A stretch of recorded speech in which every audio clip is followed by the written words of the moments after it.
আজকে শুধুমাত্র 3টি জিনিস দিয়ে 4টি বড় বড় রোগ সারানোর উপায় সম্পর্কে জানিয়ে দেব। এই 3টি জিনিস দিয়ে বানানো রেমেডি যে জীবনে একবার খেতে পারবে আমৃত্যু, তার কোনো রোগ হবে না। সমস্ত রোগ থেকে তিনি মুক্ত থাকতে পারবেন, সারা জীবন সুস্থভাবে বাঁচতে পারবেন। 100 বছর বয়সেও তার জীবন যুবকের মতোই শক্তিশালীভাবে কাটবে। কোন সেই 3টি জিনিস তা নিশ্চয়ই বুঝতে আর কারো অসুবিধা হচ্ছে না। তেজপাতা, গোলমরিচ ও লবঙ্গ। আলাদা আলাদাভাবে এদের বিশেষ ক্ষমতা রয়েছে। একত্রিত হয়ে এরা সুপার পাওয়ারে পরিণত হয়। মানুষের দেহের সকল রোগের বিরুদ্ধে লড়তে পারে। তবে আজকে 4টি রোগ নিয়ে আমি বিশেষভাবে আলোচনা করছি। কিভাবে খাবেন, কোন নিয়মে খাবেন, কোন রোগের ক্ষেত্রে খাবেন তা জানতে সম্পূর্ণ ভিডিওটি একটু কষ্ট করে কন্টিনিউ করতে হবে। ভিডিওটি কাটবেন না, কারণ প্রত্যেকটি পর্যায়ে গুরুত্বপূর্ণ তথ্য দেয়া থাকে। ভিডিওটি ডাউনলোড করে রাখুন, পরবর্তীতে আপনাদের কাজে আসবে। অনেক খুঁজেও হয়তো তখন আর খুঁজে পাবেন না। চ্যানেলে নতুন হয়ে থাকলে চ্যানেলটি অবশ্যই সাবস্ক্রাইব করে দেবেন, বেল বাটনে ক্লিক করে দেবেন। ফেসবুক পেজও আমাদেরকে ফলো করবেন। চলুন শুরু করা যাক। আপনাদের মধ্যে অনেকেই হয়তো হার্টের রোগে আক্রান্ত। অনেক অল্প বয়সেও মানুষের আজকাল হার্টের সমস্যা দেখা দিচ্ছে। হার্টের শিরা উপশিরায় চর্বি বেশি, উচ্চ রক্তচাপের সমস্যা থাকলে আর হাই কোলেস্টেরলের সমস্যা থাকলে হার্টের রোগ হওয়ার সম্ভাবনা আরও বেশি বেড়ে যায়। যাদের ইতোমধ্যে হার্টে ব্লকেজ হয়ে গিয়েছে, সেই ব্লকেজ যদি 80%ও পৌঁছে গিয়ে থাকে, সেটি 40%-এ নেমে আনতে সাহায্য করবে এই রেমেডি। এটি হার্টের ব্লকেজকে কমিয়ে হার্টের শিরা উপশিরায় জমে থাকা চর্বিগুলোকে বের করে দেবে, হার্টকে বিশুদ্ধ রক্ত পাম্প করতে সাহায্য করবে। এক কথায়, হার্টের ব্লক থাকলেও আপনি সুস্থভাবে জীবনযাপন করতে পারবেন। হার্টের ব্লক ভালো হয়ে যাবে, হার্ট অ্যাটাক পর্যন্ত আপনি কখনোই পৌঁছাবেন না। তাই হার্টের রোগীরা অবশ্যই অপেক্ষা করুন রেমেডি প্রস্তুত ও খাওয়ার নিয়ম সম্পর্কে জানার জন্য। দ্বিতীয়ত বলছি, যাদের দেহের মধ্যে ইউরিক অ্যাসিডের মাত্রা বেশি।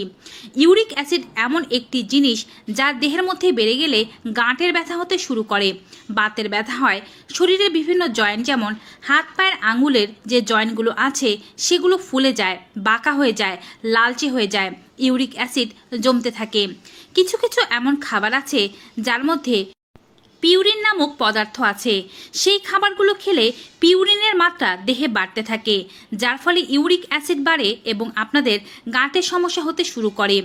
এই রেমেডি টানা 7 দিন পর্যন্ত সেবন করতে পারলে এটি আপনার গাঁটের যে কোনো ধরনের সমস্যা, বাতের ব্যথা এগুলোকে কমিয়ে দেবে, ইউরিক অ্যাসিডের মাত্রাকে দেহে কন্ট্রোলে আনতে সাহায্য করবে। ইউরিক অ্যাসিডের সাথে সম্পর্কযুক্ত আরও একটি সমস্যার নাম হচ্ছে শরীরের বিভিন্ন জয়েন্টে ব্যথা। বয়স বাড়ার সাথে সাথে বোন ডেন্সিটি কমে যায়, হাড় পাতলা হয়ে যায়, হাঁটতে চলতে ব্যথা হওয়া খুবই স্বাভাবিক, কারণ স্বাভাবিকভাবে আমরা জীবনে ক্যালসিয়ামযুক্ত খাবারগুলো খাওয়ার ব্যাপারে তেমন একটা গুরুত্ব দিই না, ভিটামিন ডি যুক্ত খাবারগুলো খাই না, যার ফলে আমাদের ব্যথা হওয়াটা খুবই স্বাভাবিক পর্যায়ে এসে দাঁড়িয়েছে। নারীদের মধ্যে তো 40 বছর পার হওয়ার মধ্যেই ব্যথা শুরু হয়ে যায় তাদের শরীরে, কারণ তারা সন্তান প্রসব করতে অনেক ক্যালসিয়াম খরচ করে ফেলেন। হাড় বাঁকা হয়ে যাওয়া, হাড় পাতলা থাকা, হাড় ফুটো থাকা, অল্প আঘাতেই ব্যথা লাগা, হাড় ভেঙে যাওয়া, সমস্ত সমস্যা, হাঁটতে চলতে না পারা, কোমর, হাঁটু, পিঠ, শরীরের বিভিন্ন জয়েন্টে ব্যথা, সমস্ত সমস্যার ক্ষেত্রে আপনি এই রেমেডি সেবন করতে পারেন। এটি আপনার দেহের যে কোনো ব্যথাকে 7 থেকে 14 দিনের মধ্যে গোড়া থেকে একেবারে নির্মূল করে দেবে এবং একই সাথে এটি আপনার শরীরকে রিফ্রেশ হতে সাহায্য করবে, মাংসপেশিগুলোকে রিল্যাক্স করবে, রগকে রিল্যাক্স হতে সাহায্য করবে, রগ টানার সমস্যা, পেশির ক্র্যাম্প ইত্যাদি সমস্যা থাকলে তাও দূর হয়ে যাবে।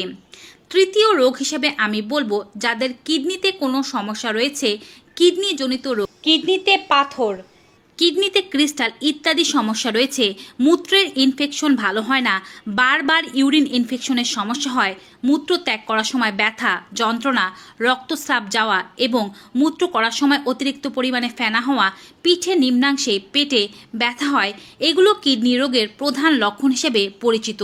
কিডনি রোগের লক্ষণ হিসেবে আপনার খাবারে অরুচি থাকতে পারে, মুখে দুর্গন্ধ হতে পারে, ইউরিনের সমস্যা হয় কিডনি রোগের প্রধান লক্ষণ হিসেবে সুপরিচিত রয়েছে।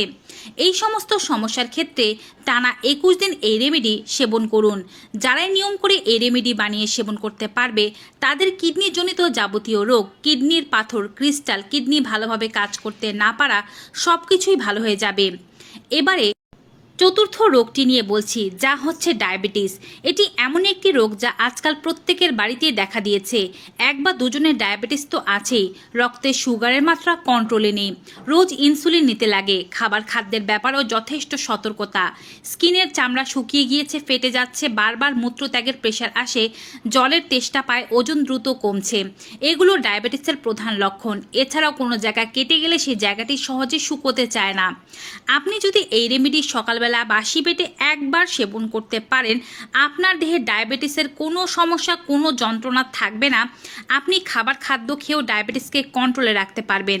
রক্তে সুগারের মাত্রা কন্ট্রোলে থাকবে, কোনো বাড়তি মেডিসিন বা ইনসুলিন নেওয়ারও প্রয়োজন নাও পড়তে পারে সঠিক নিয়মে এই রেমেডি ব্যবহারের ফলে।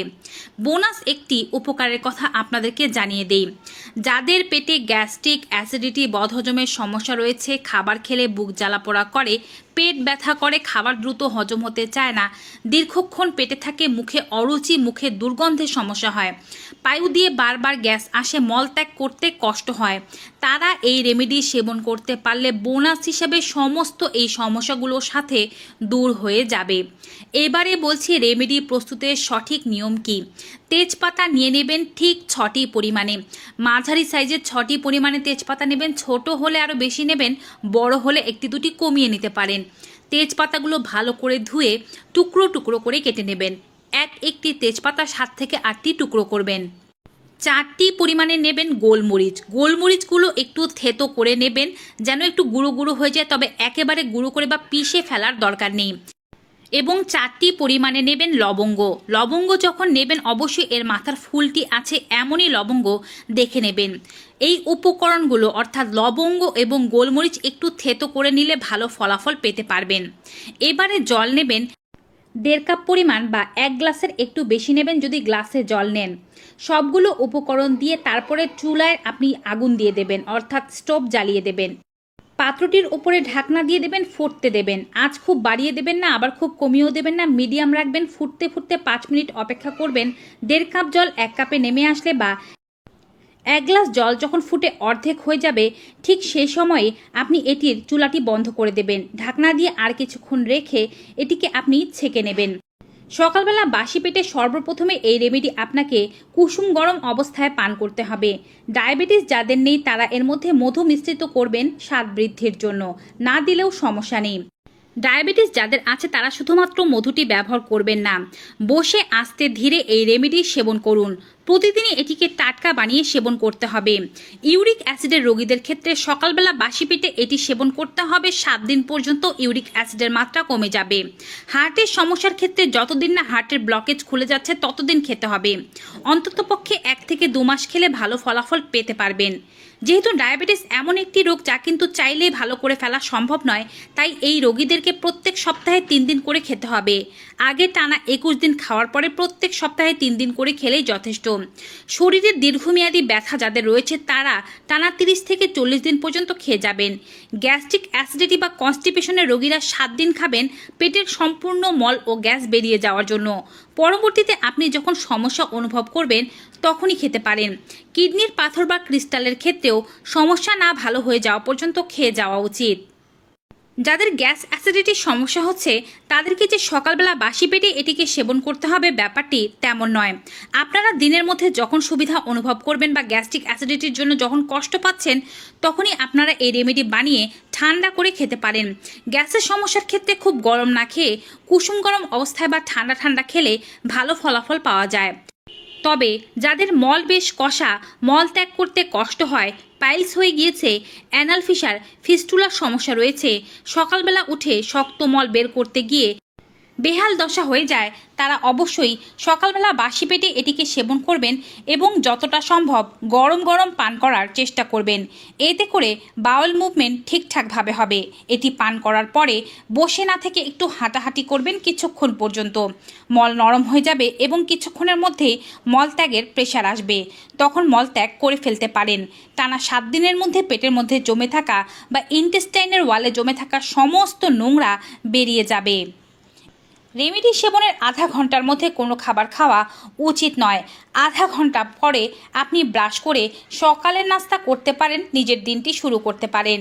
এমন রেমেডি সম্পর্কে সবাইকে জানিয়ে দিন। তাই ভিডিওটি বেশি বেশি শেয়ার করুন যেন সবাই এর উপকারিতা জানতে পারে। সবাই ভালো থাকুন, সুস্থ থাকুন।